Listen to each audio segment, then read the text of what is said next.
thanks everybody for being here.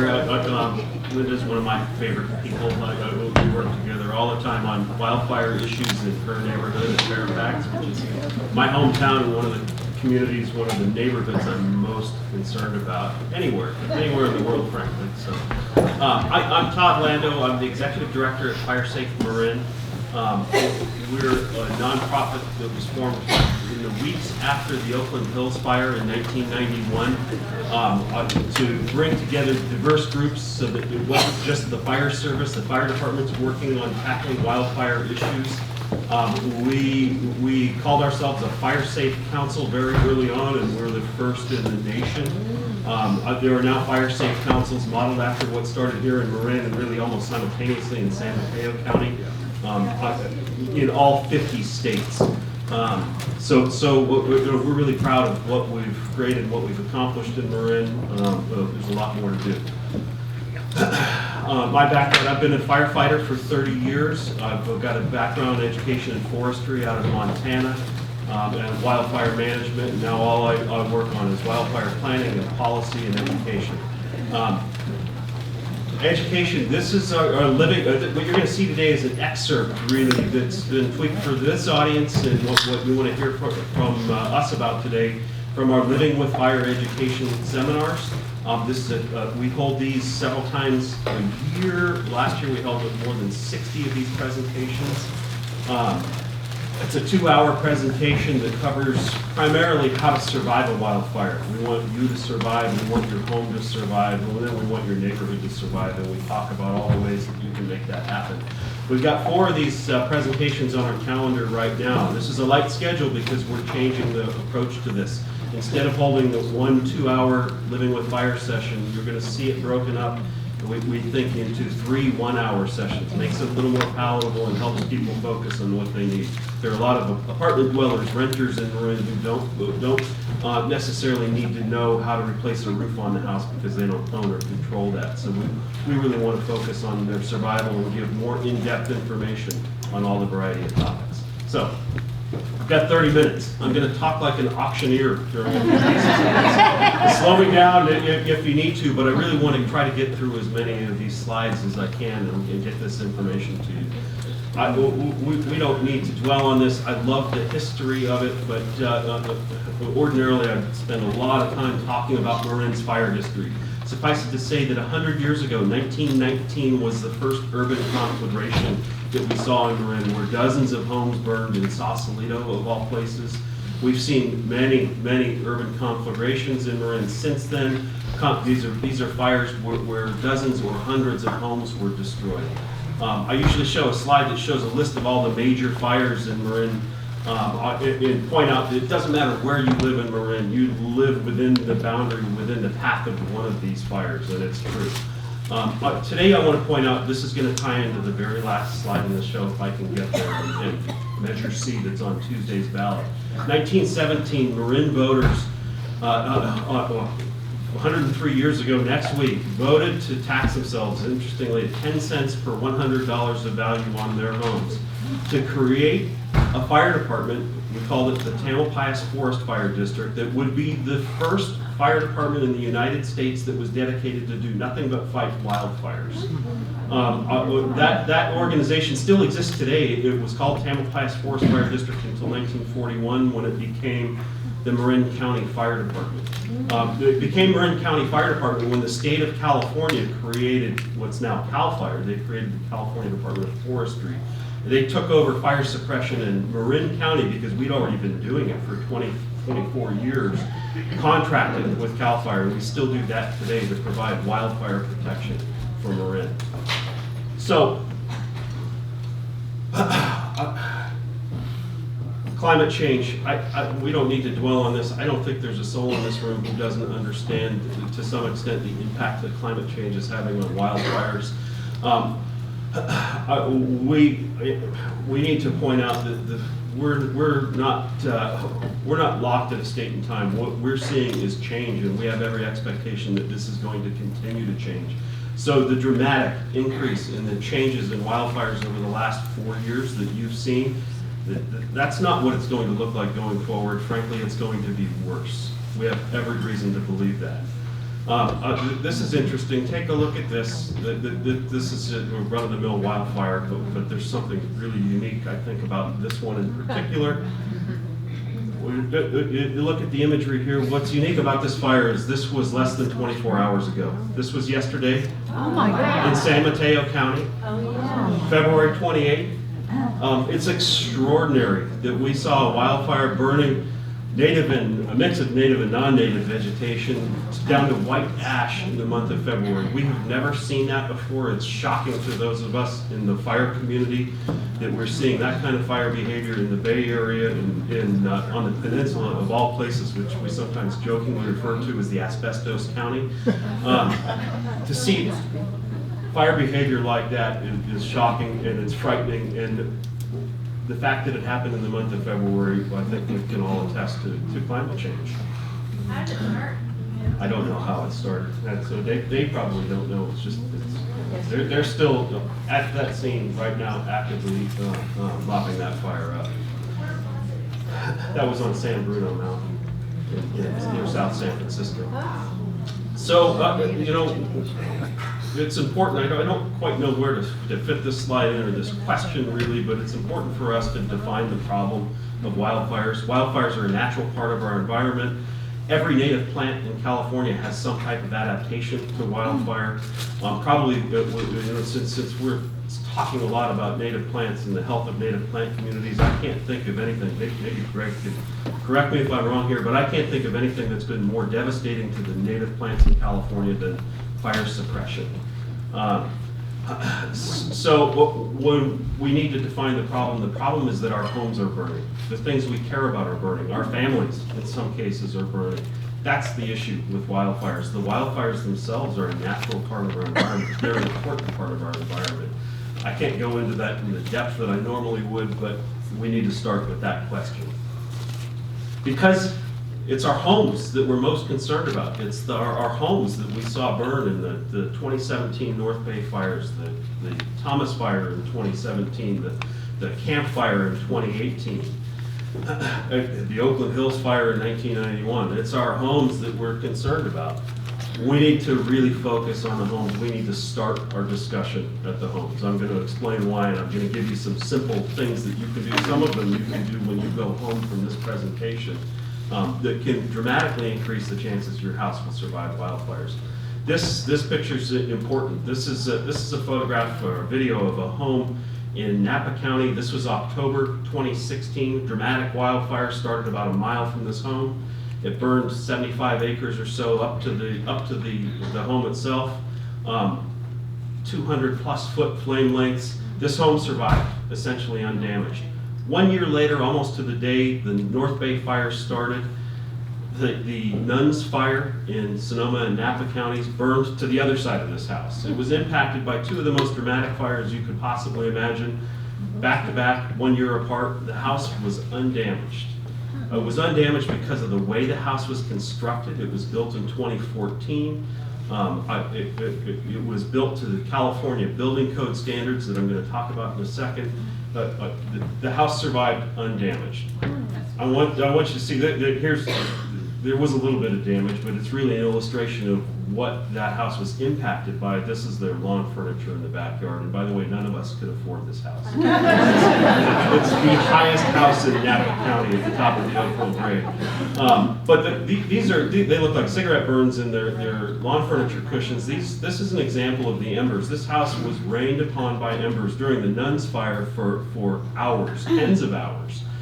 Embers, oftentimes the size of a cigarette, burning pieces of ash, burning pieces of vegetation, landed on this house, landed around the base of the house, on the roof, in the rain gutters, and the house survived undamaged, besides replacing their cushions. It's those embers. It's the tiny pieces of burning material that fall out of the sky that are spreading the fires, that are igniting the homes. This is important for you to understand for so many reasons. 60 to 90% of the homes, this is out of a study of the 2009 Mulch fire in San Diego County. 60 to 90% of the homes were ignited by embers, not the flames of the fire. This was not a fire that spread along the ground and ignited the homes. they ignited from embers. We've seen that carry forward. I think the number's probably even more dramatic. It's probably more than 90% in the Tubbs fire, the campfire, or the recent fires, more recent fires. What's an ember look like? Take a look at this. This is photographed from less than a year ago, 9 months ago, 6 months ago, I guess. This is the Kincaid fire in Sonoma County. Fire falls in Yosemite going sideways. Yep. These are embers falling, but look at the ground. Wow. Those are spot fires. He was pointing at the camera at the ground. Those fires all ignited in the time he tilted the camera to the sky. That's what's landing on your home, your neighbor's homes. That's what's igniting our homes. And in a lot of ways, that's a benefit to us because that's the easiest thing you can protect your home from. Take a look at this photograph. You probably recognize this photo.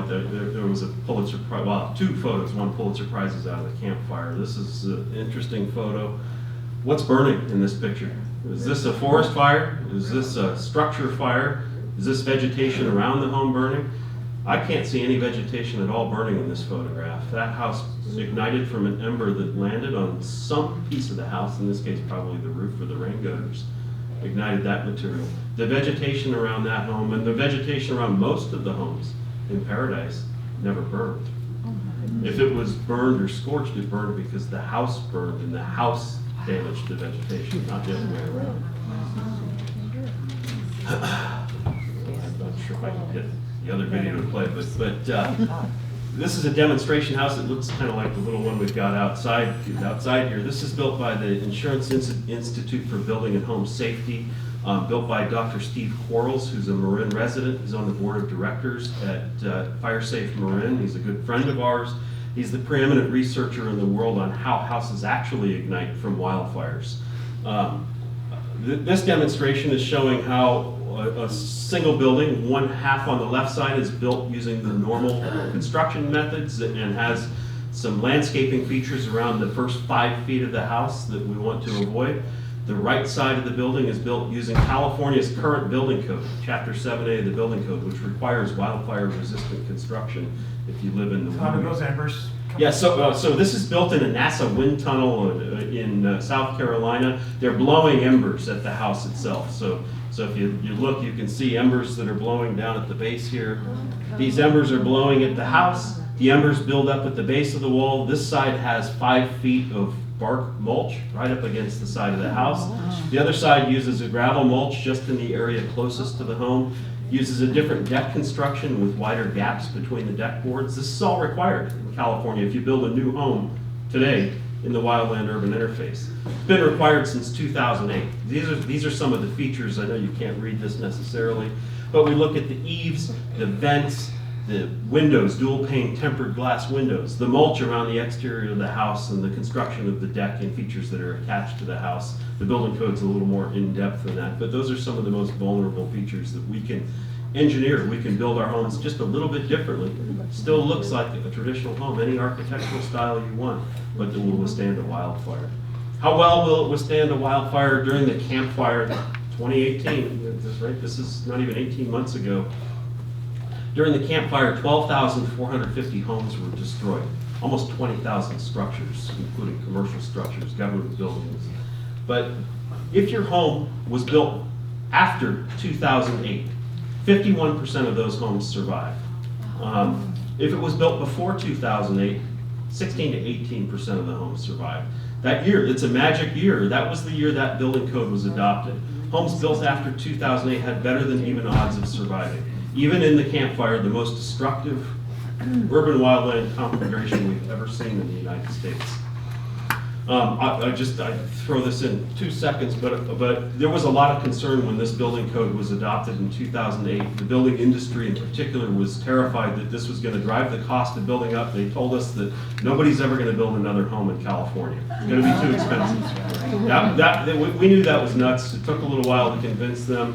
The Headwaters Economics, where Dr. Steve Quarles is actually a board member there as well, authored this study. They found that the cost of building a home to California's current standard, at least in their test case, was actually a little less than building the traditional way. The materials are more durable, There were actually some cost savings, but for the most part, it's roughly the same cost to build a home that will withstand a wildfire and one that won't. So that's the background. I'm going to go through very quickly through a handful of things that you can do to protect your home that are probably in many ways more valuable than the vegetation that you've been so concerned about. It's not to minimize that, and Greg's going to talk a lot about what the things you can do in your landscape, but I want to focus on the most important things you can do to protect your home from those embers, the 60 to 90% of home ignitions. You need to start at your roof. Yep. You need to focus on your roof. You need to focus on the big flat surface that tends to attract and catch embers that are falling from the sky during a wildfire. You need to be looking at the valleys of the roof, the rain gutters that are attached to your roof. We don't see many wood shingled or shaped roofs in Marin anymore because they've essentially been outlawed since the early 1990s. Following the Oakland Hills fire, we adopted what requirement that requires Class A roofs. Class A roofs, you can see an example of a Class A roof outside in our display. They're roofs that are just designed to withstand embers and material actually igniting on the roof during a wildfire that won't burn through and ignite the whole house, at least for a period of time. Clearing leaves and needles, keeping your roof clean is the best thing you can do to protect your home, bar none. You've got to start at your roof, focus on your roof, covering your rain gutters, important, to keep material from building up that you won't be able to see from down below. You need to pay close attention to areas that tend to collect leaves and material that fall on your roof, but especially places where there's a vertical surface like a wall. This might be a dormer, depending on your roof construction. Some roofs have no vertical surfaces. Other ones have one like this, a dormer that meets your roof. This is a twofer here. You're going to see another twofer in a second where we've got a kind of this hidden valley behind here that collects a lot of leaf litter. This is vulnerability. I would have zero expectation that this house would survive any kind of a wildfire in its proximity. The way to fix that, clean that roof. Keep it spotlessly clean during the fire season, and even better, replace the siding here. We've got wood shingle siding right down to the surface of the roof. There's going to come a time in the fall where you can't keep up with the leaves that are falling on your roof. Replacing the wood shingles here with cement fiber shingles that look identical, that are actually longer lasting. Maybe James Hardie products and some other manufacturers make fiber cement shingles your direct replacement for the wood shingles on your house. Just replacing the shingles on the dormer might be one of the best things that this person can do to protect their home during a wildfire. Your vents, the vents, every house has to breathe. Air needs to flow in and out of crawl spaces and attics.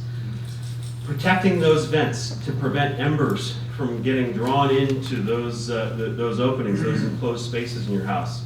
Probably the second most important thing you can do protecting your home.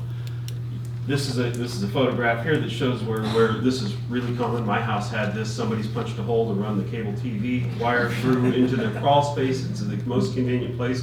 Better than drilling a hole through the wall, or at least easier. But they've created an opening into a space to allow embers to flow into it. Lots and lots of homes, most homes have this. This is a 1/4-inch wire mesh screen, hardware cloth screen. Big openings, allows a lot of air to flow in and out. It was installed there to keep rodents and raccoons and birds from making their nests and homes underneath this house. It was not intended to keep embers from being drawn into that space. We've seen over and over again, thousands, tens of thousands of examples of homes that burned down because embers were drawn through those vents. This is a custom manufactured vent that actually it's available on the shelf right now at Home Depot and almost every local hardware store in Marin County. This one in particular is called a Vulcan Vent. There are 3 manufacturers in the state of California who are approved to sell vents that are engineered to keep embers from going into those spaces. We've got examples out there on the table you can look at. They're dramatically more expensive than the wire mesh screens, but they're still really a cheap investment. I retrofitted my home for less than $300 to put Vulcan vents on the 9 foundation vents I had underneath my house. You may have more vents than I do, but I've yet to see a house where the cost of retrofitting Vulcan vents into their vent covers was more than your insurance deductible. Okay, and after a fire, you're going to have a home to go home to. if you've installed these and that was your home's vulnerability. This is what it looks like installed. This is also coincidentally a house that has not only a Vulcan vent installed into its crawl space, but hardy shingles. They look like wood shingles. From a distance of more than about 12 inches, you can't tell visually that these are not wood shingles, right? There's a Vulcan vent installed in the eave of that house. You need to protect any of the vents on your house. Vulcan, Embers, Out, Brand Guard are the three manufacturers. We've got information about all three on our table outside.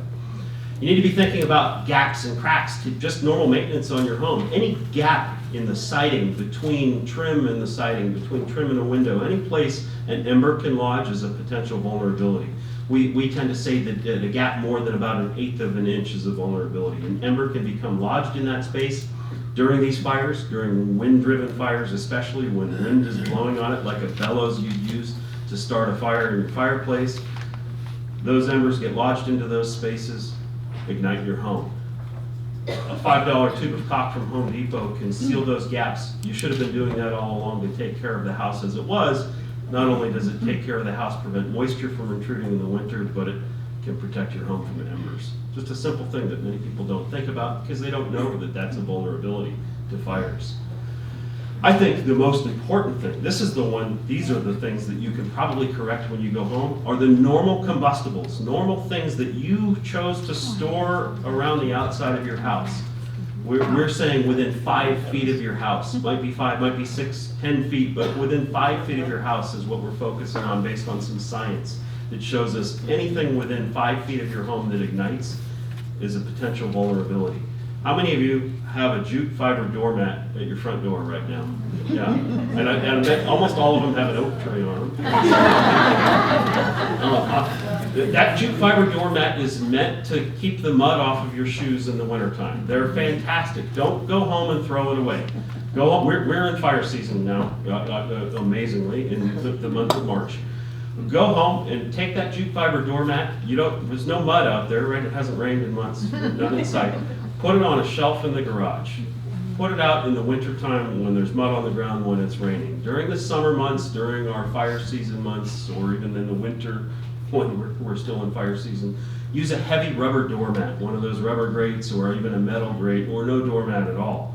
The heavy rubber doormats don't ignite during wildfires. This is an ember collector. Embers tend to land on it, ignite, and you've got a bed of dry grass right at your front door. And you'd be surprised at how vulnerable that makes your house, right next to that wooden door. This person had a tile doorstep, invulnerable. Doesn't matter how many embers land on it, it's not gonna burn the house down. And then they chose to put a grass fiber mat right in front of that wooden door. Imagine you're surprised at 2 in the morning when you go to evacuate and you open your front door and there's a burning doormat at your doorsteps. It happens. Wood patio furniture. I joke in Marin, and it's probably true most of California, but this is a real first world problem. The next time you're at Restoration Hardware choosing a new patio set, the wood furniture is off limits to you. You live in California, you live in Marin County in a place that's vulnerable to wildfires. The only options you have are the metal sets, the cast iron, cast aluminum. Wood patio furniture is a terrible choice for those of us that live in the path of wildfires. We see it ignite over and over again. Potted plants, too close to the house. Potted plants can be wonderful close to the house. They need to be well irrigated, well maintained. They need to be the right varieties of plants. This is probably a poor choice. Conifers that are planted in a pot right underneath the eave of your house. Again, Greg's going to talk to you about choosing natives, choosing the right plants, choose the right color, flowering plants with broad leaves. Make sure they're irrigated, make sure they're well maintained. Don't put a potted, conifer underneath the eaves of your house.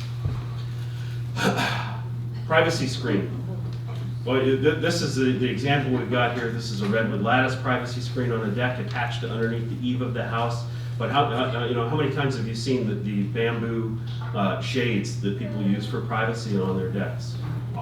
Might be appropriate for an apartment dweller in San Francisco. It's not appropriate if you live in the wildland urban interface or anywhere near the wildlands in the North Bay or anywhere in California. Stacked firewood. This is the other twofer I told you. There's a jute fiber doormat on top of the fire.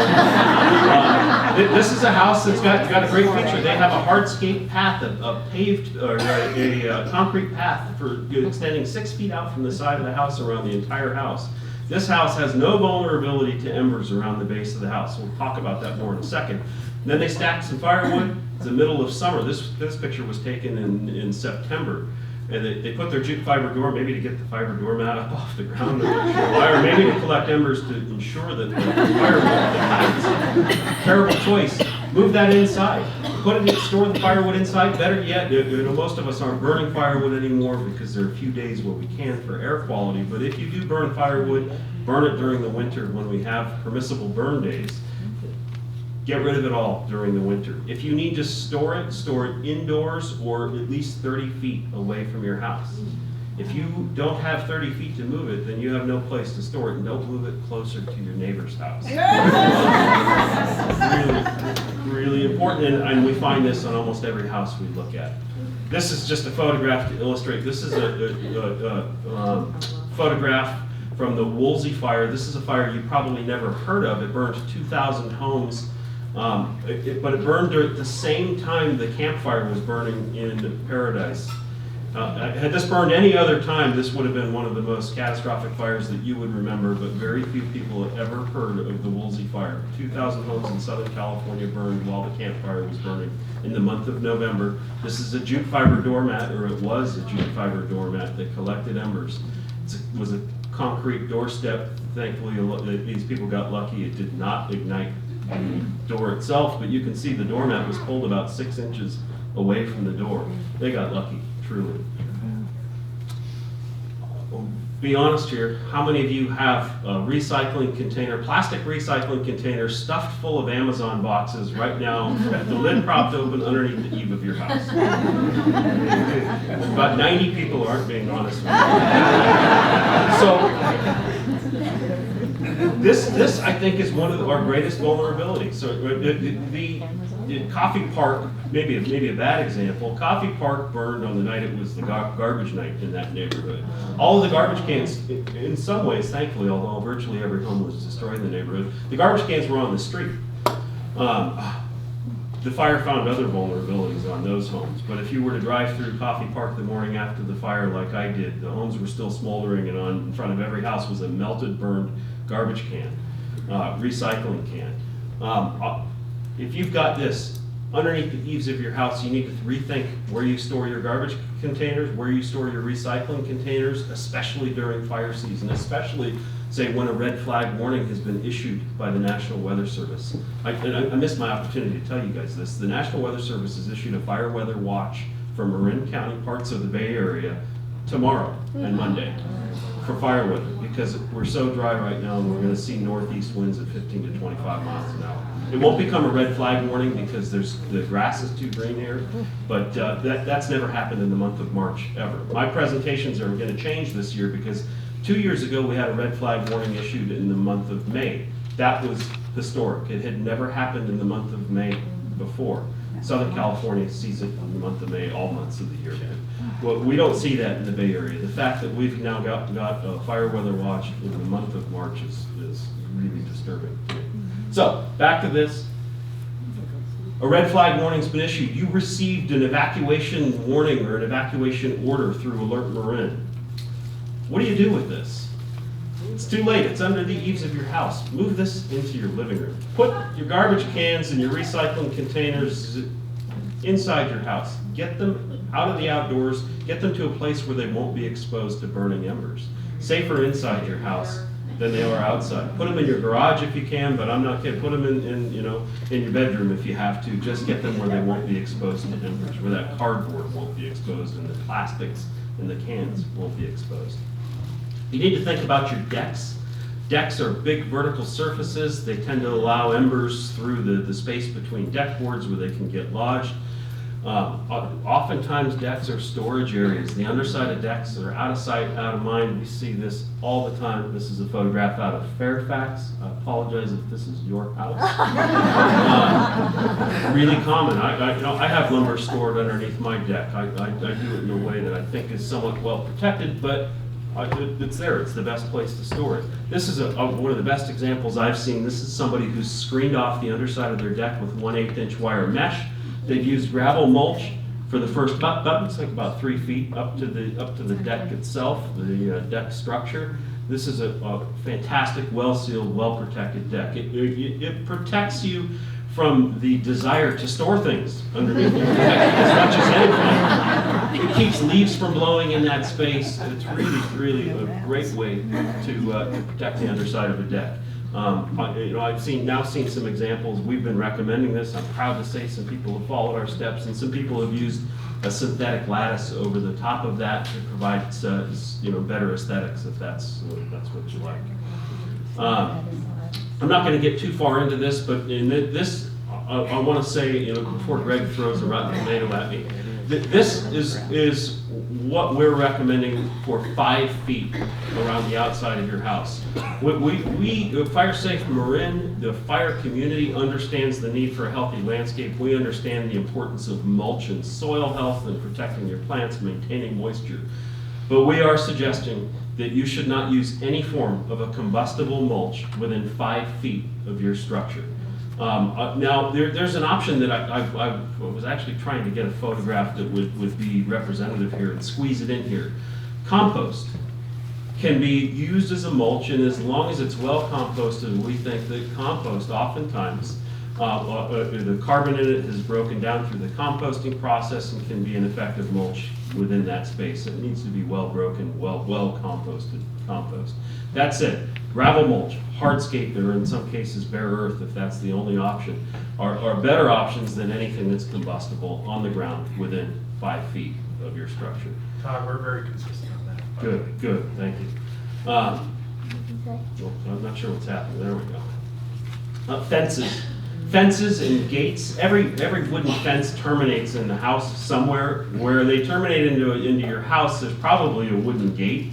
We'd like to see people choosing non-combustible gates at a minimum where it's attached to your house. That creates a separation, almost like a fuel break, between the fence if the fence were to ignite and the house. We understand that there's no more cost-effective, easier material to use than wood for a fence. There may be better options. We've seen some beginnings of people experimenting with non-combustible fences. Corrugated steel, even hardy planks and hardy boards. But a wooden fence should not terminate in your house with something that's combustible. That's your gate. Replace your gate with an iron gate if you can. Steel gate, something to separate the house. If you haven't done that, if it's on your wish list for 2021, what you can do when it's time to evacuate, when the fire's burning in your neighborhood, or maybe just on the day when a red flag warning has been issued, when the fire danger is greatest in your neighborhood, open your gate, prop it open with something heavy because the winds may pick up and blow it shut. Prop that gate open. You've just created a separation. If the fire's burning along your fence, you've created a separation to keep it from burning into your house. We have seen over and over again fires travel along a fence, burn up to somebody's gate, right into their house, ignite the house. Other vulnerabilities, skylights, when I've talked about roofs, but skylights are vulnerable largely because oftentimes they're plastic, they're a vertical surface, leaf material can build up on the uphill side of those skylights that you can't see from down below, so you didn't even know you needed to clean it. Your eaves, I talked about decks, porches, windows. I think play structures, something that you need to think about when you're siding a play structure. Make sure it's protected as well and separated far enough away from your house that if it does ignite, it won't burn your house down. I'm going to really gloss over defensible space. That's what you're going to hear about. You're going to hear about landscape and plant selection, how to use native plants to protect your landscape. But I do want to talk about defensible space and the fire service, the fire department, because there's a lot of questions, a lot of concern about what it means when the fire department enforces the fire code. In California, in Marin County, every jurisdiction of the fire department has adopted the California Fire Code.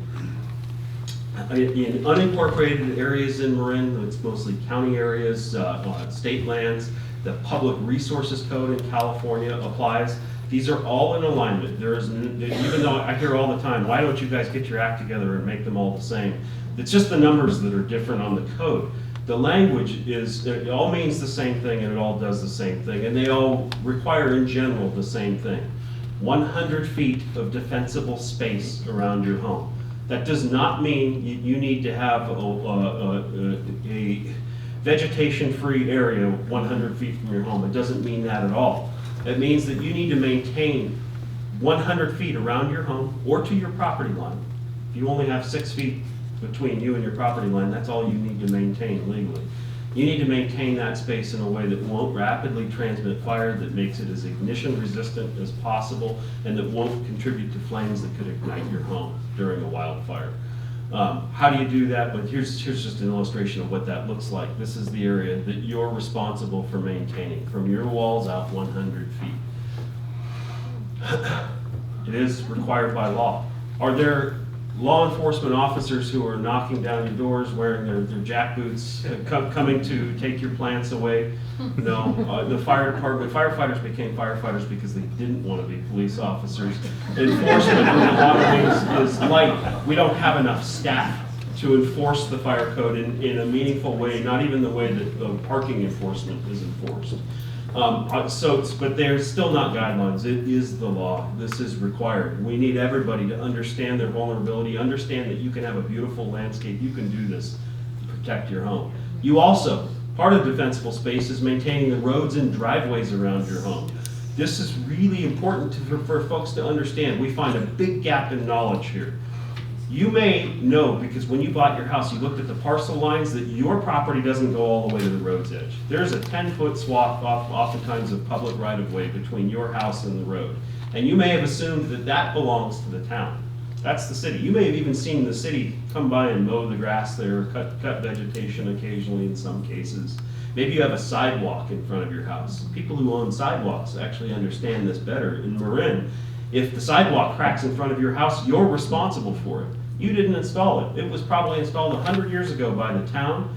That doesn't mean they own it. It's in the public right-of-way. It's in the public domain. It belongs to all of us, and you signed a contract, whether you knew it or not, when you bought your property, to maintain the public right-of-way where it's adjacent to your property line.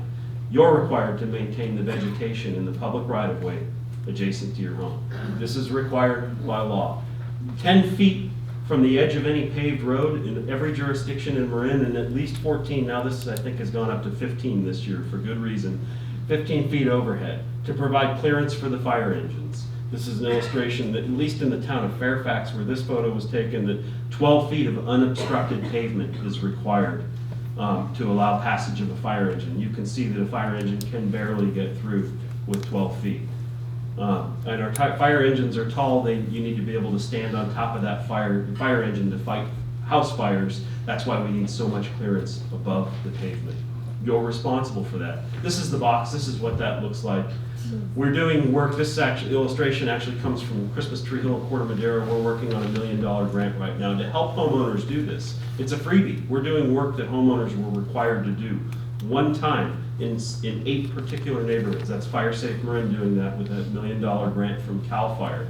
$1 million over 2 years is barely enough to do the basic work in 8 small neighborhoods from Corte Madera to Fairfax.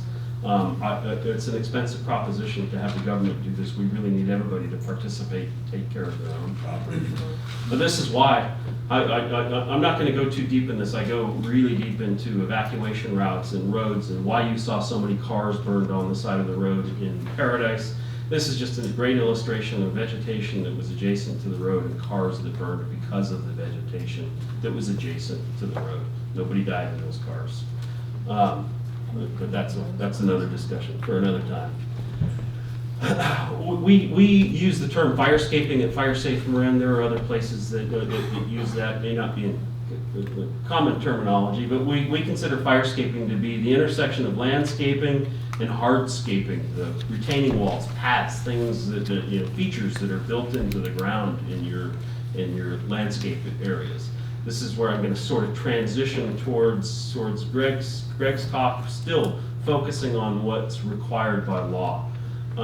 That landscaping and hardscaping, the hardscaping itself, firescaping, is designed to keep heat and flames and embers away from your house. This is one of the best photos I've seen. Again, this is from 6 months ago The Kincaid Fire, Sonoma County. This is a retaining wall that's doing exactly what I would have hoped to do. I hope that the landscape designer thought of this when they built this wall there. It's directing the heat and the flames up and away from the house. This house survived the fire. How high is that wall?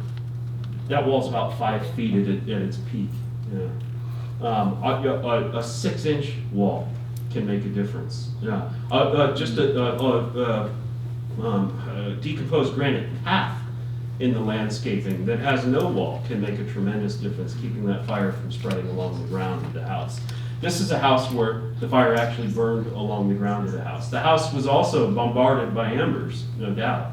But this is a good illustration of where the leaf litter on the ground burned right up to the retaining wall and stopped when it hit that retaining wall. This is just an illustration, a photograph to show you that you can have a beautiful, beautiful green, lush landscape around your home. You do not need to denude the landscape around your home. This may not be the best example. I think we're yet to find a native plant. Well, I see some poppies in there.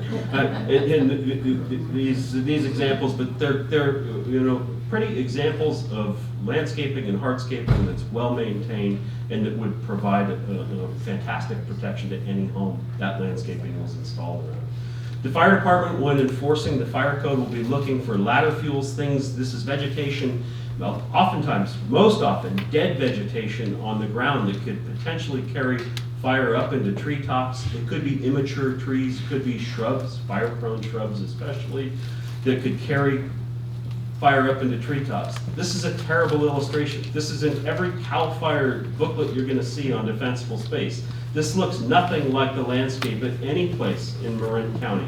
We do not have any continuous conifer forest besides small area in Inverness and West Marin, where we have some Bishop Pine, Douglas Fir forest in a couple places. Really doesn't look like our landscape, but the concept applies to any trees, any place. We want to keep the fire from spreading from the ground to the treetops. Okay. There we go. We're going to really push through here. And this is there's no problem. This is the part where I talk like the auctioneer. This is where the real overlap is with Greg's talk. We talk a lot about Juniper. Juniper, as you guys know, is public enemy #1 with FIRESafe Marin for a variety of reasons, largely because it burns like crazy. It's difficult to maintain. It can be maintained if you're a master gardener and you make it into a bonsai. It can be maintained in a way that's relatively fire resistant. This person, it was a bummer to have to tell them they had to pull all of that out. They surrounded it with the gorilla hair. I'm not going to show this video. Most of you have probably seen it, but this is an illustration of a 100-foot tall wall of flames across the street that did not, well, I might as well. 100-foot tall wall of flames, did not burn the homes, but the choice of one juniper bush in this person's front yard doomed their home, burned down every house on the street. Every house on this street had one juniper bush by their mailbox and a green lawn. In the course of 10 seconds, these flames are now 30 feet tall, licked up underneath that house. Every house on this street burned down. It wasn't the forest fire across the street, it was a tiny ember that landed in the juniper bushes. This is Stephen Rucker. I'm going to gloss over this real quickly. It deserves more. Stephen Rucker was a friend of mine. We were colleagues. We fought fires together. He died because of somebody's juniper bushes in their front yard. He burned to death on the front steps of a house in San Diego County in 2003, trying to save their home. Italian cypress, non-native.